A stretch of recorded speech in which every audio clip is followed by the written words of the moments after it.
지금 전 세계는 코로나 바이러스와 전쟁을 치르고 있습니다. 하지만 우리 옆에 코로나 바이러스가 이미 지나갔는지도 모릅니다. 우리가 알지 못하는 사이에 지나가고 또 알지 못한 사이에 우리 안에 그냥 항체가 생기고 이런 경우도 있는 것 같습니다. 하지만 그것은 전 세계에서 함께 치르고 있는 전쟁인데 그 와중에 동남아의 어떤 지역들은 태풍으로 인해서 큰 어려움들을 지금 겪고 있습니다. 그것도 한 번이 아니라 두 번씩이나 필리핀은 이 늦가을에 태풍이 두 번씩이나 밀려옴으로 말미암아 큰 물난리로 집을 잃고 생계를 잃고 허덕이는 일들도 있습니다. 그런데 그 물난리 속에서도 태풍으로 쓰나미로 물난리 났는데도 불구하고 정말 해맑게 웃고 있는 사람들도 있습니다. 제가 그 사진 두 가지를 보여드리겠는데 한번 보시면 이게 지금 태풍 때문에 물난리가 났어요. 그래가지고 거의 허리춤까지 물이 차오르고 있는데도 불구하고 애들은 정말 해맑게 놀고 있는 모습, 어떻게 저럴 수 있을까라는 생각이 드는 모습이 거기에 있습니다. 어린이들만 그런 것이 아니라 어른들의 모습도 있습니다. 어른들도 마을 그 동네의 그 길가에서 가운데에서 탁자 펴놓고 의자 펴놓고 앉아가지고 음식물 나누면서 저렇게 놀고 있는 최근에 찍은 영상이에요. 저희 친구가 선교사인 친구가 찍어 올리는데 이런 모습들이 어떻게 가능할까 생각합니다. 선교사들은 그렇게 얘기합니다. 필리핀어들은 오래전부터 자연에 순응하는 법을 배워왔기 때문에 자연이 자기들의 생계를 터전을 다 망가뜨려도 그래 자연 앞에는 우리가 굴복해야지 이런 의식들이 그들에게 있었기 때문에 지금도 태풍이 오고 지진이 나고 어려움을 겪어도 그냥 웃고 그렇게 지나간다는 말씀이죠. 견디다 보면 괜찮겠지 이러고 간다는 말입니다. 어떻게 그럴 수 있는 겁니까? 어쩌면 그들에게 코로나가 없어서 그런 겁니까? 코로나가 있는데도 불구하고 그들은 그런 모습입니다. 우리보다 훨씬 더 심각합니다. 사실은 교육도 이루어지지 않습니다. 그래서 온라인으로 교육하라고 공부하라고 이렇게 과제를 내주는데 아이들의 70% 이상 80% 가까이가 스마트 기기가 없습니다. 그래서 가정에서 온라인으로 공부하고 싶어도 공부하지 못합니다. 그럴 수 없는 환경 속에 있다는 말씀이죠. 의료적인 혜택이나 교통의 혜택이나 문화적인 혜택을 누리지 못하고 있는데도 불구하고 그들은 그 어려운 환경 속에서 진짜 기뻐하고 있는 그런 모습이 우리에게 나타나고 있다는 말입니다. 그들의 행복과 여유가 어디에서 원인이 있을까 하는 생각을 저는 해보게 되었습니다. 구호가 필요한 지역임에도 불구하고 진짜 웃고 있는 해맑음들이 왜 우리에게는 없을까? 특히 예수 알지 못하는 사람들이 그렇게 행복한데 우리는 예수 믿고 있고 예수 알고 있고 예수를 구주로 고백한다고 말하는 사람들인데도 불구하고 왜 이렇게 행복을 못 느낄까? 감사할 수 없을까? 라는 생각을 해보게 되었습니다. 오늘의 말씀을 통해서 예수님으로 인해서 현세와 내세의 복을 누릴 수 있는 존재가 된 우리들이 정말 하나님 앞에 얼마나 감사하고 있는지, 얼마나 행복해하고 있는지 우리의 감사의 그 분량, 우리의 행복도를 생각해 보시면서 함께 말씀 가운데 나는 왜 하나님의 은혜로 감사할 수 있을까 하는 것들을 같이 결단할 수 있는 은혜의 시간이 될 수 있기를 주님의 이름으로 축복합니다. 오늘 함께 그 말씀을 통해서 볼 때 성령으로 충만할 때 감사할 수 있습니다. 성령이 우리 안에 내주하실 때, 성령이 우리를 지배하실 때 우리는 감사할 수 있다는 말입니다. 많은 사람들이 그렇게 얘기합니다. 사람들에게는 지성과 감성과 그리고 영성이 있다고 이야기합니다.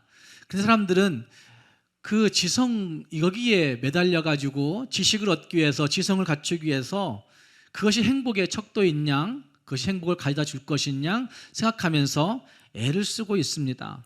인생의 정말 중요한 시기들을 그 지식을 얻기 위해서 지성을 갖추기 위해서 수십 년을 거기에 쏟아넣고 아이들을 거기에 목매달게 하고 거기에 열심을 쏟아붓게 만듭니다. 그리고 그렇게 쌓아놓은 지식을 통하여서 활용하므로 말미암아 일정간의 어떤 물질적인 부를 축적해 가기도 합니다. 그리고 한참 지나서야 야, 여기에 진짜 참된 만족이 없구나, 진짜 여기에 참된 행복이 없구나 하는 사실을 그제서야 발견하게 되는 것이죠. 물론 지성이 어느 정도의 성취감과 만족도를 가져오는데 틀림이 없을 겁니다. 행복을 가져다 줄 수도 있을 것입니다. 어느 정도는. 그러나 종합해 볼 때 궁극적으로는 진짜 지식이, 지성이 우리에게 행복을 가져다 주느냐, 그렇지 못하다는 사실들이 속속들이 발견되고 있고 분명한 것을 볼 수 있습니다. 또 요즘은 감성의 시대라고 이야기합니다. 사람들이 감성이 있으면 되지, 감성이 중요해, 똑똑한 사람들이 환영받는 것이 아니라 감성이 출중한 사람들이 환영받는 시대야, 이렇게 얘기합니다. 감성의 시대를 이야기하면서 한 10여 년을 지나갔는데 지금은 사람들이 그건 아니지 이렇게 얘기하는 부분이 있습니다. 무슨 말이냐면 감성이 중요한 줄 알았는데 나만 좋으면 좋은 것이고, 그리고 나에게 유익하면 다 유익한 것이고, 내 느낌 있는 대로 살아가는 시대가 되어버린 것 같은 지금 사회가 그런 모습 아닙니까? 내 감성에 이끌리는 대로, 내 감성이 이야기하는 대로, 내 감성이 나를 주장하는 대로 살아가는 사고들이 중요하게, 팽배하게 지금 사회 가운데 만연되어 가고 있다는 말입니다. 감성을 호소하고 감성 있는 사람들을 이야기하고 감성을 점령했다고 해도 어쩌면 진짜 만족을 누리고 있는가, 진짜 만족이 그곳에 없는 것을 보게 된다는 말입니다. 그러면 우리는 무엇으로 진짜 만족을 누리고 무엇으로 진짜 행복해 할 수 있는 것입니까? 그것은 마지막 사람들에게 있는 영성의 문제라고 생각합니다. 영성이 있을 때 진짜 행복할 수 있다고 생각합니다. 하나님의 자리가 있는 것이죠.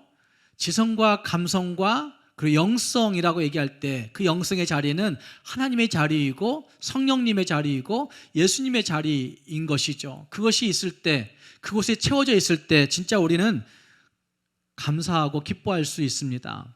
요즘 새벽마다 교회로 올 때 보면 동네에 티베트 불교 그 수련관이 생긴 것 같아요. 그래서 티베트 불교에 티베트 사람인 것 같은 느낌, 티베트 불교라고 하니까 그런 남자가 향초를 들고, 향기 그 항아리를 들고 동네를 한 바퀴 돕니다. 물론 다 도는 게 아니고 자기가 새들어 살고 있는 그 건물을 주위로 한 50m 정도 도는 것 같아요. 오늘 아침에도 만났는데 오늘 아침에는 신나게 향초를 흔들면서 돌더라고요. 저 사람 뭐 그렇게 행복할까 이런 생각 해봤습니다. 그리고 왜 저걸 하고 있을까 이런 생각 해봤습니다. 대부분의 그 종교에서 향초를 피우는 이유는, 향기를 날리는 이유는 그 잡신들을 쫓기 위한, 내가 믿는 신만 불러오고 잡신들을 쫓기 위한 주술적인 의미가 그곳에 담겨 있다고 얘기합니다. 그러면서 저는 이런 생각도 했습니다. 저 사람이 나를 보면서, 성경책 들고 가는 나를 보면서 어떤 생각이 들까 이런 생각도 해봤습니다. 어떤 생각을 할까요? 아마 목사라고는 못 느낄 수도 있을 것이고 목사로 알지는 못할 수도 있으니까, 외국인이 성경책 들고 가고 있는 아침에 나를 보면서 사람은 재수없다고 하지 않을까 이런 생각도 해봤습니다. 나름대로의 그 영성이라고 하는 것이 그 안에 있기 때문에 자기들의 고통과 어려움들을 감수하고 어쩌면 기쁨 있게, 행복 있게 살아가고 있는 그 모습이 그들에게도 있다는 사실을 보게 되었습니다. 우리 행복은 어떤데 진짜 무엇으로 좌지우지 되는 겁니까?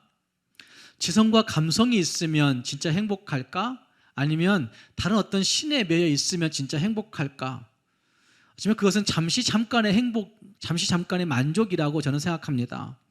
갈라디아서 5장 16절 이하에 보면 사도 바울은 성령 충만한 삶을 말하고 있는데 16절 말씀에서 성령을 따라 행하라 라고 그렇게 이야기하는 말씀이 주어집니다. 그리고 18절 말씀에서는 성령의 인도하시는 바를 따라서 살아가야 된다라는 사실을 말씀하고 있고, 그리고 그것이 나중에 5장 22절로 가면 우리가 잘 알고 있는 대로 성령의 열매는 이렇게 얘기하는 말씀이 거기에 증거되고 있는 거죠. 성령을 따라 살아갈 때, 성령의 인도하심을 따라 가게 될 때 우리가 알고 있는 그 성령의 열매를 맺게 된다고 말씀하고 있는 것인데, 성령의 열매는 우리가 알고 있는 대로 사랑과 희락과 화평과 오래 참음 등등 9가지를 이야기합니다. 중요한 것은 성령의 열매 가운데 두 번째는 희락이라고 하는 겁니다. 성령으로 인도받을 때, 성령을 따라 행할 때 진짜 기뻐할 수 있구나 라는 사실을 말하고 있는 것이죠.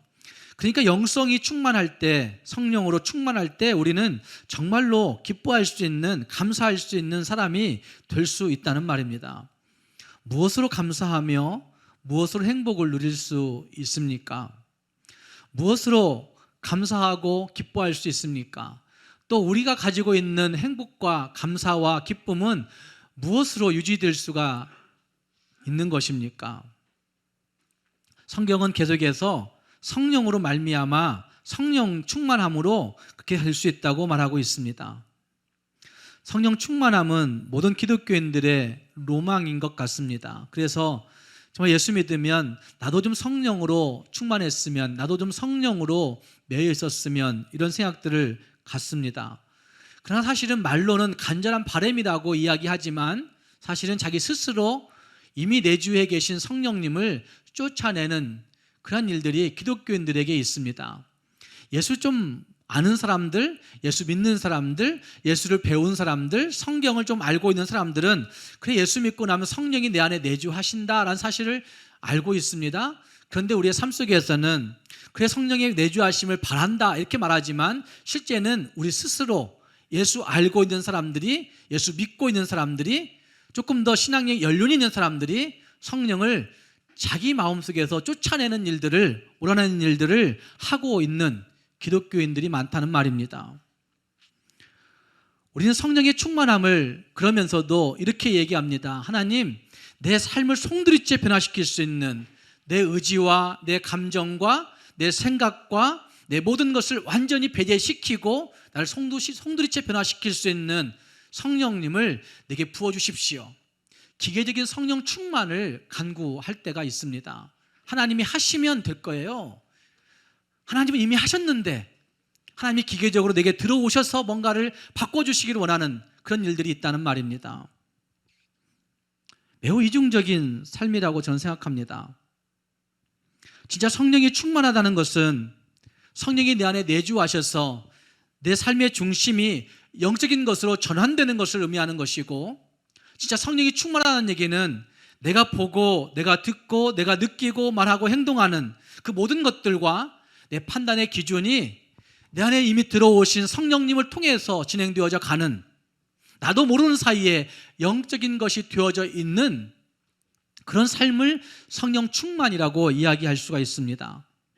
그래서 영적인 것으로 변환되어져 있기 때문에 우리는 그래서 성령의 열매라고 얘기하는 사랑할 수 있게 되는 것이고, 그래서 기뻐할 수 있게 되는 것이고, 그래서 화평할 수 있게 되는 것이고, 그래서 오래 참을 수 있게 되는 삶을 살게 되어져 가는 것입니다.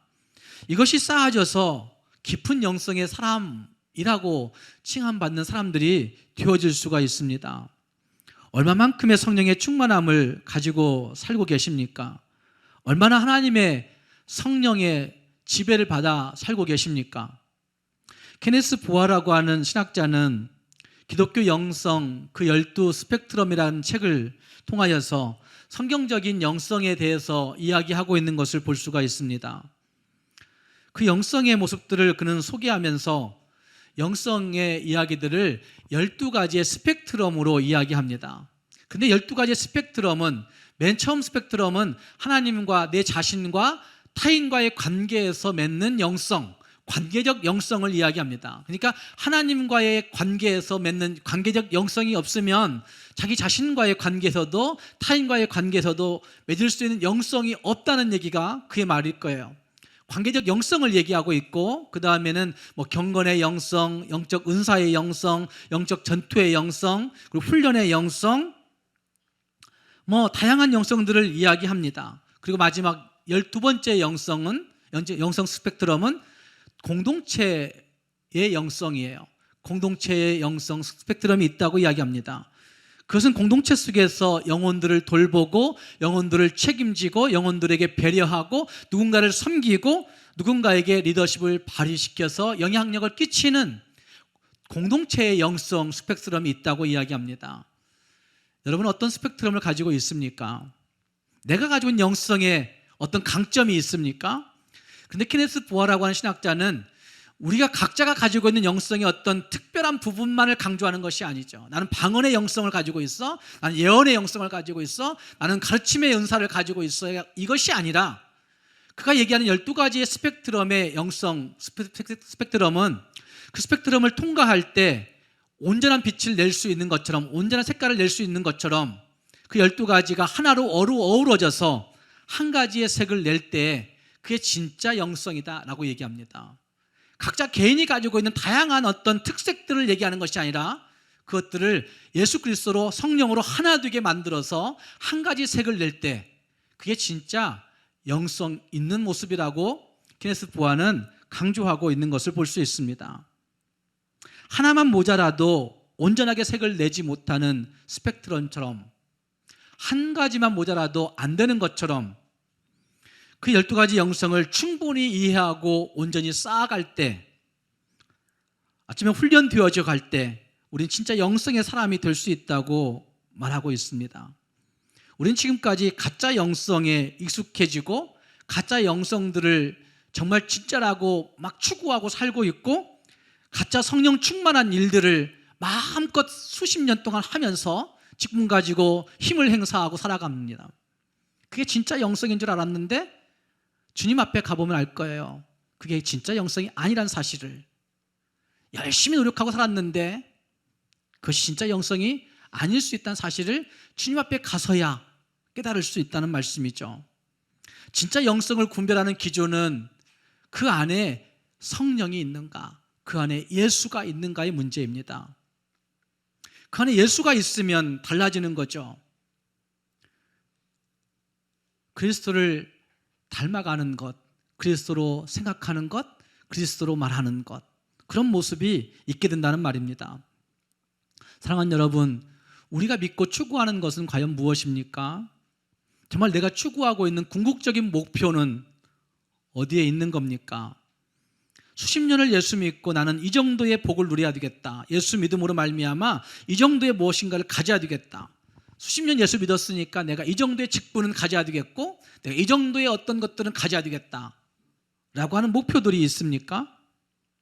진짜 예수 믿고 예수쟁이로 추구하는 추구가 있어야 된다고 한다면 그 추구는 예수 닮아가는 것입니다.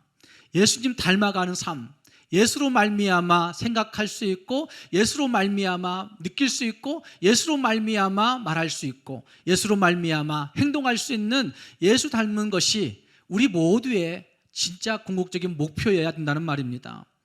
그것이 바로 성령의 지배하심 가운데 들어가는 삶이라 할 수 있는 것이죠. 성령의 지배하심에 들어가면, 성령의 다스리심 가운데 서게 되면 우리 삶의 질은 분명히 달라질 겁니다. 성령의 지배 아래서 우리의 전인격이 거기에 굴복하고 우리의 삶이 성령의 다스리심 가운데 들어가게 되면 우리의 삶은 그 질이 달라져서 향상되어서 진짜 범사에 감사함으로, 범사에 항상 감사하는 삶으로 나아갈 수 있게 되는 것입니다. 바로 이것을 오늘 읽었던 말씀 18절부터 21절은 그렇게 말하고 있는 거죠. 성령으로 충만함을 받으라, 그리고 찬송할 수 있고, 그리고 범사에 항상 감사할 수 있는 것이다, 이런 말씀을 하고 있는 것이라고 생각이 되어집니다. 사랑하는 성도 여러분, 예수 믿고 우리가 추구하고 있는 것들이 무엇인지 이 아침 다시 한번 점검해 볼 수 있기를 바랍니다. 그리고 우리 모두가 정말 성령님의 지배하심, 내 안에 내주해 계신 그 성령님의 다스리심을 매일매일 매 순간순간 받으면서 우리의 삶의 질이 범사에 항상 감사할 수 있는 그런 모습으로 바뀌어 삶의 질이 높을 수 있는, 삶의 만족도가 높을 수 있는 우리 모두가 될 수 있기를 주님의 이름으로 축복합니다.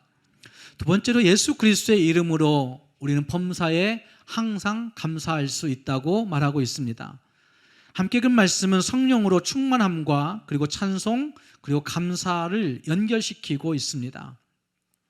이것은 성령으로 충만함의 가장 중요한 표지, 가장 중요한 그 모습은 찬송과 감사라고 말하고 있는 것이라 할 수 있습니다.